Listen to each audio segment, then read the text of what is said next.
Thanks very much, Mike. Good morning to you all, wherever you may be, in Australia or beyond these shores. So we break the ice by reflecting upon, albeit briefly, reflecting upon what is called the dream and vision of Pope Francis. Well, let me make one thing clear from the start, and that is that he's not really a dreamer. I know he's used the word a couple of times, dreaming of a merciful church, but when you look at the figure of Pope Francis, there's something much more substantial and much earthier than a dream. So can we just put a line through dream? We are not so much entering the dream time here today when we consider what God is saying to the church and the world through Pope Francis. That's the first thing I would claim.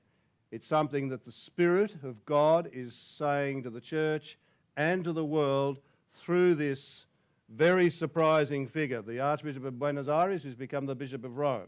None of us saw him coming. I don't think even he himself saw himself coming as Pope. So it's not just a question of what Papa Bergoglio has to say, it's what God is saying through this very surprising figure, this old man who's taken the church and the world, as it were, by storm. Dreamer he is not, but a man of vision he most certainly is. In that sense, what you see happening in Pope Francis takes us right back to the heart of biblical religion. Now, ancient Israel had two words for prophet. The 10 tribes of the north spoke of the prophet as a speaker. The prophet heard a word and then spoke the word. The two tribes of the south spoke of the prophet as a seer, saw a vision, and then spoke the word. So that when I speak about Pope Francis as a man of vision, I'm tapping into those deep traditions of biblical religion. In other words, you are dealing with a prophetic pope. Now, those two things don't often go together, prophet and pope. Prophets are supposedly outside the institution. The Pope is supposed to be at the heart of the institution. In the gift of Pope Francis, though, we see the two come together, that he is both prophet and Pope, and in that sense he is a visionary. Now, the vision is nothing vague, because in fact it's a vision of the poor. That's where it begins, at least. This is no dream. The poor are there in front of us. So we're not talking about something vapid, something that vanishes with the coming of the dawn. It is said that when he was elected Pope in the Sistine Chapel, next to him was his old friend, the retired Archbishop of São Paulo in Brazil, Cardinal Humes. And after his acceptance of the election, Cardinal Humes, it is said, remarked to the Pope, "Don't forget the poor." And if we can say anything about Pope Francis, it's that. He has never forgotten the poor in his years as the successor of Peter. The poor are often invisible, and that's why his vision of them matters. Who are the poor? He speaks about the periphery, those excluded, those who are marginal, the wounded, the sorrowful, the broken, whoever they are.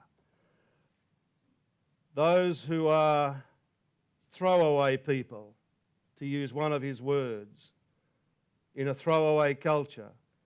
Those who are at the edge and so often unseen.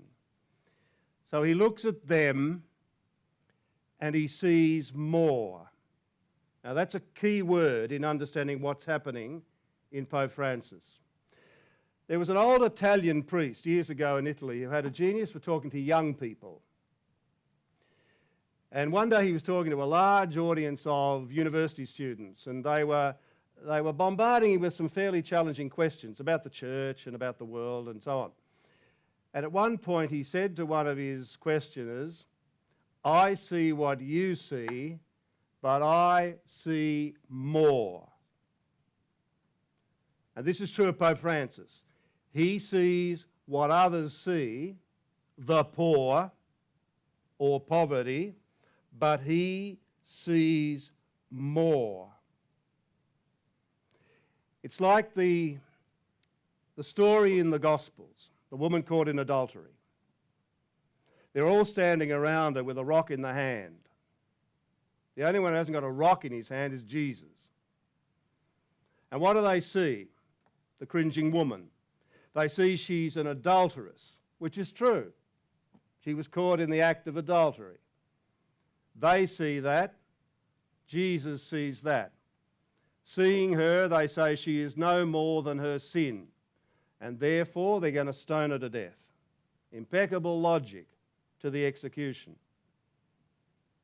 Jesus sees the sin, but he sees more. And that's what mercy does, and that's what mercy is. He knows better than anyone that the woman is a sinner, but she's not just her sin, she's more than her sin. Now, this vision of more, whether it be the woman caught in adultery, who is one of the poor, or whether it be any of the millions and millions of others whom we would call poor, whoever they are and wherever they are, there is more to be seen. In the case of the adulterous woman, it becomes a vision of possibility. Jesus opens up a whole horizon of hope for that woman, and it's exactly the same with the vision that Pope Francis has. It opens up a vision of possibility. Mercy gives birth to hope.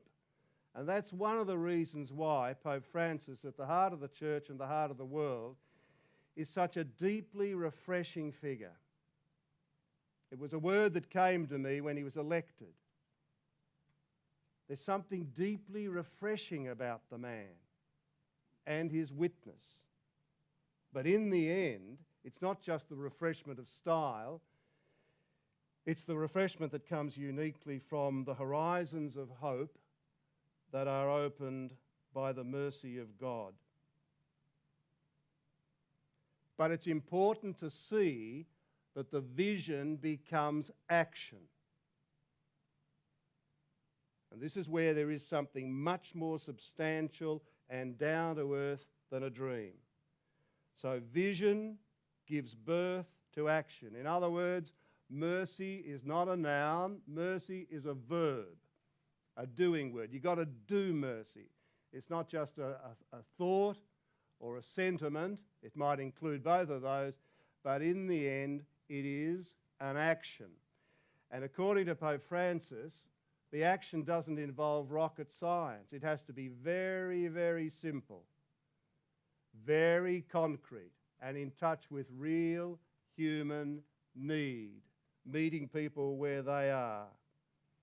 What do I mean by simple and concrete? Put a few showers in the Vatican for the homeless. It's one of those things, when he did it, I, who worked in the Vatican for some years, thought to myself, well, why didn't someone else think of that? I mean, it couldn't be simpler. It's like the two young guys up in Brisbane, Nick and Lucas, who set up the Orange Sky Laundry, driving around in a van to wash the clothes of the homeless. I mean, this is not rocket science.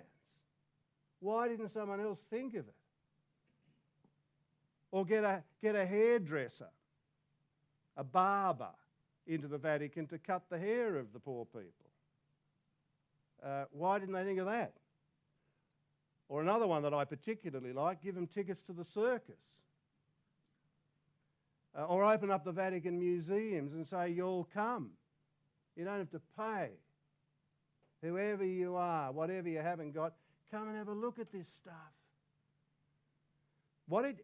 It's incredibly simple and concrete. What it requires is a kind of merciful imagination. And this becomes the summons of the whole church, for us to stir up in our own midst this merciful imagination. And to do it in words and gestures that are so simple that everyone gets it. See, that's the other thing about Pope Francis. People actually get him. The words he speaks and the gestures he accomplishes are somehow not churchy words and gestures that people don't get. You know, we struggle to communicate. We're like a teacher who's trying to communicate something absolutely vital and it's just not getting through. Well, if you don't just bang on, you've got to find new words, new images, and if you can find the right words and images, the penny drops and you can see it in their face. Ah, now I get it. Well, they get Pope Francis. One of the things he's saying in all of this is mercy's got to be taken out of the private world and enacted publicly. It's got to be very public action. Traditionally, the Catholic Church has done mercy in private and spoken truth in public. And that's been very effective. It tends to break down now. What we need is to keep doing mercy in private. You know, negotiating the mess of life with people in the confession, on the counselling room and so on. But we need, as a church, to enact mercy publicly in ways that we have not been accustomed to, in ways that we are seeing in Pope Francis. In the end, in this vastly changed and changing world, what the Pope is saying is that the credentials of the Church are at stake. Our credential is not that we wield power. Christendom is over. We have become, in some ways, a small church, and we maybe have to become smaller, but therefore more merciful.